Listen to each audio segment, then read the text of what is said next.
Hello students. तो आज मैं अपने इस छोटे से प्यारे से चैनल के लिए 4 सितंबर यानी आज के दिन का शिफ्ट 1 सुबह जो पेपर हुआ था 9 से 12 उसकी एनालिसिस करने जा रहा हूँ। एनालिसिस का पैटर्न पिछले चारों एनालिसिस के ही जैसा होगा, पिछले चारों पेपर्स के जैसा ही होगा, राइट। सबसे पहले क्लास वाइज क्या डिस्ट्रीब्यूशन था, तो क्लास वाइज देखिए इस पेपर में हमको टोटल 21 क्वेश्चंस मिल सके हैं। टोटल 21 क्वेश्चन, पेपर किसी को मिला नहीं, सब मेमोरी बेस्ड है, राइट। तो टोटल 21 क्वेश्चंस जो कि हमें एकदम सही लगे, केवल उन्हीं को हमने इंक्लूड किया है। तो 21 क्वेश्चंस में से 11 क्वेश्चन 11th के और 10 क्वेश्चंस क्लास 12 से लिए गए हैं, जो कि अब तक के बाकी चारों पेपर्स में भी, सेकंड और थर्ड में जो भी 4 पेपर्स में हैं उनमें भी यही सेम पैटर्न देखने को मिला था। फिर आते हैं डिफ़िकल्टी लेवल वाइज, कितने क्वेश्चंस इजी थे। तो इजी आपके थे 9 क्वेश्चंस, मॉडरेट 8 क्वेश्चंस, यानी 17 क्वेश्चंस आपके कहीं नहीं गए थे, और इन 21 में से 4 क्वेश्चंस आप डिफ़िकल्ट मान सकते हैं। यानी आपकी स्ट्रेटजी अगर थोड़ी भी सही है तो आपके 17 क्वेश्चन हो जाते हैं आराम से। ठीक, मैं आप लोगों को पहले ही बताता आया हूँ कि किसी भी क्वेश्चन में उलझे नहीं कि नहीं अब मैं इतना मिनट इसको दे चुका हूँ तो अब इसका आंसर आना ही चाहिए, नहीं तो वो मिनट से बेकार हो जाएंगे।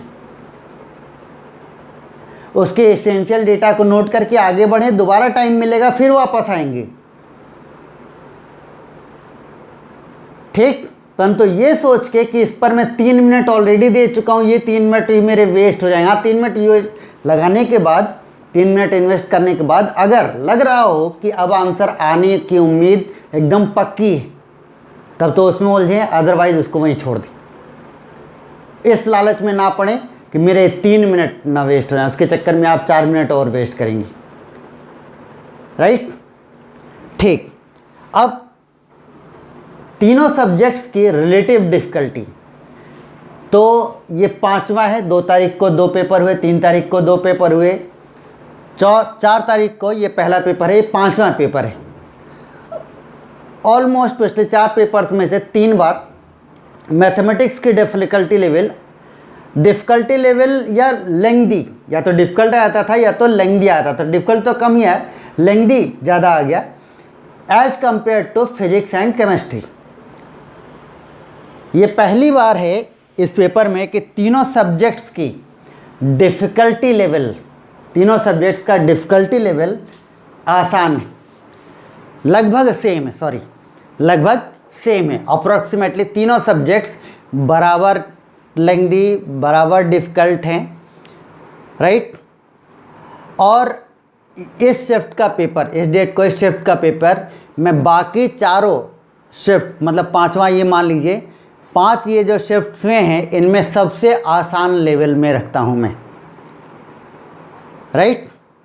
बहुत ज़्यादा फ़र्क नहीं है, बट हाँ उन 5 में अगर बोल ही दिया जाए कि भाई सबसे ईजीएस्ट वाले पेपर को उठाइए तो मैं इस पेपर को उठाऊँगा। अब फाइनली आता है टॉपिक वाइज डिफ़िकल्टी, किस चैप्टर से कितने क्वेश्चंस आए। तो आप देख सकते हैं मैकेनिक्स से पूरे 7 क्वेश्चंस आए हैं, और फिर से मैं हर बार की तरह ये आपको बताना चाहूँगा कि किस किस टॉपिक से क्वेश्चंस आए हैं और किस किस टॉपिक से क्वेश्चंस आपके नहीं आए हैं। अब की बार ख़ास बात ये रही कि यूनिट डायमेंशन से 1 क्वेश्चन, चलिए यूनिट डायमेंशन या एरर से 1 क्वेश्चन हर बार आया है, इसमें कोई दो राय नहीं। आपका काइनेमेटिक्स से 2 क्वेश्चंस आए हैं, एक रेक्टिलिनियर मोशन से, मोशन 1 डायमेंशन, और एक प्रोजेक्टाइल मोशन से। काइनेमेटिक्स से पहली बार 2 क्वेश्चन आए हैं, इनफैक्ट 2 बार तो गायब ही था, काइनेमेटिक्स था ही नहीं। तो 2 क्वेश्चन काइनेमेटिक्स से हो गए, 1 क्वेश्चन यूनिट डायमेंशन से हो गया, 3 ये हो गए। रिजिड बॉडी डायनेमिक्स से 1 क्वेश्चन, सेंटर ऑफ मास से 2 क्वेश्चंस आए। ये तो कोर मैकेनिक्स हो गया, यूनिट डायमेंशन से 1, काइनेमेटिक्स से 2, रिजिड बाय डायनेमिक्स से रोटेशनल से 1 और आपका सेंटर ऑफ मास से 2 एंड देन आपका ग्रेविटेशन से 1 आया है। यानी इस बार आपका एनलम friction work power energy, fluid, mechanical properties of solids,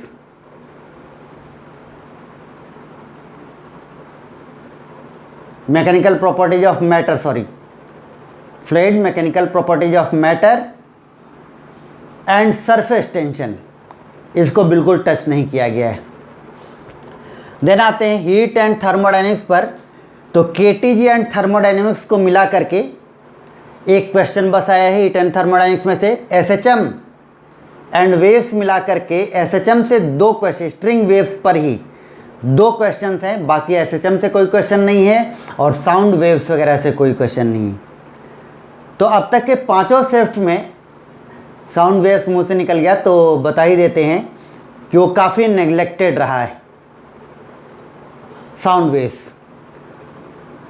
ठीक, अब बाकी आपका इलेक्ट्रोस्टैटिक्स एंड करंट को लिया जाए तो इलेक्ट्रोस्टैटिक्स से 2 क्वेश्चन, करंट इलेक्ट्रिसिटी से 1 क्वेश्चन।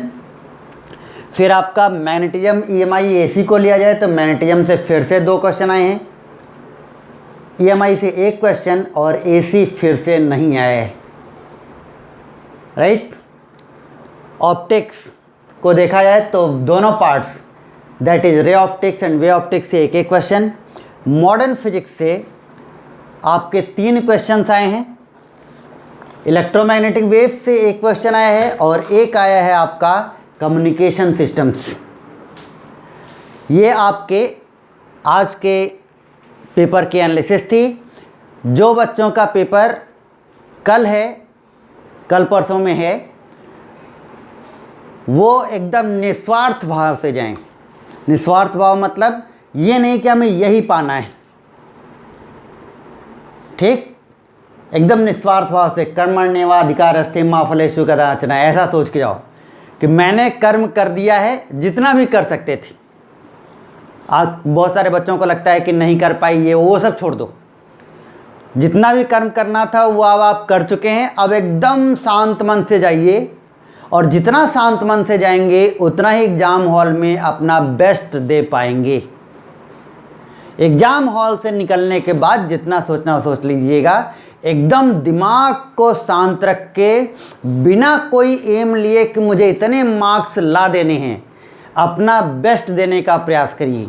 आपके हर टीचर ने, हर सब्जेक्ट टीचर ने, जितने भी टीचर से आप लोगों ने पढ़ा होगा, हर एक टीचर ने जो उपाय बताए होंगे ऑलमोस्ट सबके लगभग सेम होते हैं, वही कि चूज आपके क्वेश्चंस कौन से हैं। राइट, अब इसी को कहने का तरीका अलग अलग रहता है। ठीक, मैंने भी आपको बताए हैं। राइट, तो पूरे कॉन्फिडेंस के साथ और मन शांत करके पेपर दीजिएगा। और आखिरी बात वही, फिर से जो कहता हूँ, पेपर देने के 10 मिनट पहले केवल दिमाग को शांत करने में लगाइएगा, कुछ भी रिकॉल या एम सेट करने में नहीं। Right, thank you.